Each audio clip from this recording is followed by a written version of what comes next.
On this border, two nations collide. But here, the line between safety and horror is blurred. Every mile tells a story of dreams, and of death. They call it a border, but to those who live here, it's a battlefield. One side lit with neon highways and billboards, the other, with fire and silence. It was supposed to be just another quiet evening, until the sound of engines tore through the silence. Dozens of vehicles. Armed men pouring out. Not police, not soldiers, but something far deadlier. They weren't here to take money. They weren't here to scare. They were here to erase everything. Doors smashed. Families dragged out. Screams silenced by gunfire. Then, the flames. By dawn, the town no longer existed.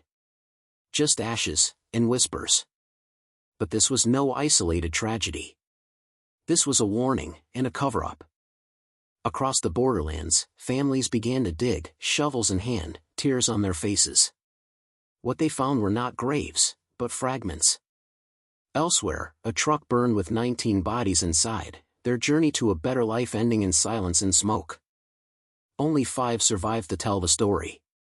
But their voices were nearly lost, buried beneath official lies. Because the truth is this, massacres like these are not accidents. They are patterns.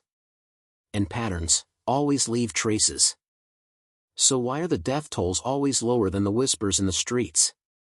Why are documents burned, and reports buried? Someone wanted these stories erased. Someone wanted the world to look away. But silence only fuels the fire. And tonight, we will uncover the massacres along this border that they never wanted you to see. This is not just about one town, or one night. This is about a border soaked in secrets. A war written in shadows. And massacres buried beneath silence. 2 nations. One line in the dirt. And the truth, caught in between. This is the story of the U.S. Mexico border massacres they never wanted you to see. And to understand how we got here, we must go back to the beginning. You are watching True Crime Cartel Originals. Before we dive into today's story, I've got one small favor to ask. If you love deep, real stories like this, tap the like button, hit subscribe, and drop a comment below telling us which city you're watching from. It helps more than you know, and it allows us to keep bringing you stories no one else dares to tell. Now, let's get into the story. The U.S. Mexico border stretches nearly 2,000 miles, but it is more than geography. It is a fracture line, where law, survival, and power collide. On one side, highways, border patrol checkpoints, and surveillance drones.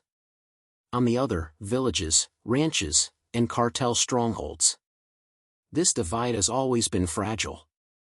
For decades, smuggling routes carved into the desert have carried not just people, but billions in drugs, weapons, and money. In the 1980s, the borderlands became a staging ground. The Medellin and Cali cartels of Colombia funneled cocaine through Mexican corridors. The money was astronomical. And where there is money, there is blood. By the 1990s, Mexico's cartels had grown powerful. The Gulf Cartel, the Juarez Cartel, and the Tijuana Cartel divided the border like warlords splitting a kingdom. But alliances never lasted long. And then came the Zetas, ex-military commandos who turned desert towns into killing fields. Their message was clear: terror is the best weapon of all. Across the border, the United States declared a war on drugs. Billions were spent. Thousands were arrested. Yet every time one cartel was weakened, another rose in its place. By the 2000s, the borderlands had become the front line. Narco banners hung from bridges. Bodies appeared along highways. Whole towns fled in the night. For the people who lived here, farmers, shopkeepers, children, life was no longer measured in years, but in days survived. Families whispered of disappearances. Parents searched for sons who never came home from work. Daughters left for school and vanished between bus stops. Every massacre, every disappearance, carried a signature. Sometimes it was a cartel settling scores. Other times, it was a message to governments on both sides. But perhaps the darkest truth is this: many of these killings were not hidden in the shadows. They happened in plain sight, with soldiers, police, and officials standing only yards away. The massacres we are about to uncover are not random. They are the inevitable result of decades of power, profit, and betrayal. And yet, with every massacre, one question remained the same. Who gave the order, and who looked away? To answer that question, we must return to the nights when entire towns were erased, starting with one massacre so brutal, so complete, it was almost forgotten. The massacres along the border never came out of nowhere. They were preceded by whispers, by small fires that hinted at the inferno to come. One of the first warnings came in March of 2011, in a quiet farming town called Allende, Coahuila, just 25 miles from the U.S. border. To its people, life seemed unchanged, families tended cattle, children played in courtyards. But beneath the calm, danger was already moving. The Zetas cartel had been betrayed. Someone inside had leaked information to the U.S. Drug Enforcement Administration. Names. Phone numbers. Safe houses. In cartel logic, betrayal demanded not just punishment, but annihilation. Convoys rolled into Allende. Dozens of trucks, armed to the teeth. They didn't come for money. They didn't come for drugs. They came for revenge. Doors were kicked in. Families dragged from homes. Some were shot. Others were locked inside houses that were set ablaze. The flames lit the night sky for miles. In 3 days, entire families vanished. Fathers, mothers, children, erased. Locals whispered of 40 dead. Others swore it was closer to 300. The official report? Silence. Allende was not an isolated nightmare. It was a blueprint. A massacre carried out with precision, while authorities looked away. 2 years later, in Tamaulipas, another convoy struck. This time, it wasn't just locals, it was migrants. Men and women from Central America, desperate for safety, who fell into the wrong hands. In August 2010, 72 migrants were taken to a ranch. They were told to work for the cartel. When they refused, they were executed one by one. 72 bodies, left in rows, discovered only because one man survived, with a bullet wound in his neck. The survivor crawled to safety and alerted authorities. But instead of justice, his testimony was buried. Reports altered. Numbers reduced. And the cycle continued. By 2019, in Sonora, the violence spilled into the open once again. A convoy of women and children, members of a Mormon community, were ambushed in broad daylight. Their SUVs riddled with bullets, then set on fire. 9 were killed. 6 of them children. The attackers vanished into the mountains. Officials blamed mistaken identity. Locals knew better. Every massacre told the same story. Violence on a scale that shocked the world. And yet, governments insisted it was isolated, contained, exaggerated. But the truth was clear. Each massacre was not an accident. It was part of a system, a rhythm of silence and blood that stretched across the borderlands. And the bloodiest of these, the one they tried hardest to erase, was still to come. On the night the massacre began, the town was silent. Too silent. Dogs barked, then stopped. Streetlights flickered out. And then, the engines came. First one truck. Then 5. Then an entire convoy, 30, maybe 40 vehicles, storming into the town like an invading army. The Zetas had arrived. Their orders were simple: leave no witness, leave no trace. They kicked down doors. Entire families were dragged into the street. Mothers clutched children. Fathers begged for mercy. None was given. Some victims were shot on sight. Others were herded into houses and barns, locked inside, and set ablaze. From a distance, the entire sky turned orange. Smoke rose so thick it choked the air. But no sirens came. No rescue. No police. By dawn, there was nothing left but silence. But this was not chaos. It was surgical.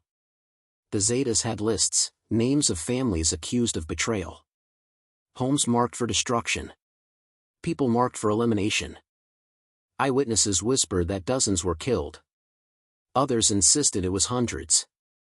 Some bodies were never found at all, dissolved in acid, or reduced to ash in makeshift ovens. Survivors recall screams echoing through the night. Then silence. Only silence. One woman said she saw her neighbors, a family of 5, loaded into a truck. They were never seen again. Their house burned to the ground within minutes. Another witness described watching from behind a wall as armed men dragged bodies into trucks, driving them into the desert to vanish forever. The official death toll reported 0. Authorities claimed nothing had happened at all. But the families knew the truth. They dug through rubble. They found bone fragments, charred clothing, melted jewelry. Proof that lives had been erased. The massacre was complete. The town was gone. The people erased. And yet, the world outside barely noticed. Why? Because someone wanted it buried. The massacre should have shaken 2 nations. It should have made headlines across the world. But it didn't. Because within hours, the silence began. When local reporters tried to investigate, they were warned, leave it alone, or disappear like the others. Some listened. Some didn't. The ones who didn't, never came home. The official story? Nothing happened. No casualties. No attack. Just rumors in the desert. But then, photographs began to leak. Charred homes. Empty streets. Makeshift graves. Each image a bullet tearing through the official lie. And behind those photos, whispers of classified documents. Reports buried deep inside U.S. intelligence. Reports that admitted what the public was never supposed to know. One leaked file revealed the scale, more than 200 lives lost in a single night. Families wiped off the map. And yet, Washington and Mexico City agreed, no press, no justice, no trace. Why would 2 governments, sworn enemies in the drug war, protect the same cartel? The answer was buried in money, and weapons. Because the same guns that tore through the border towns, were traced back to U.S. operations.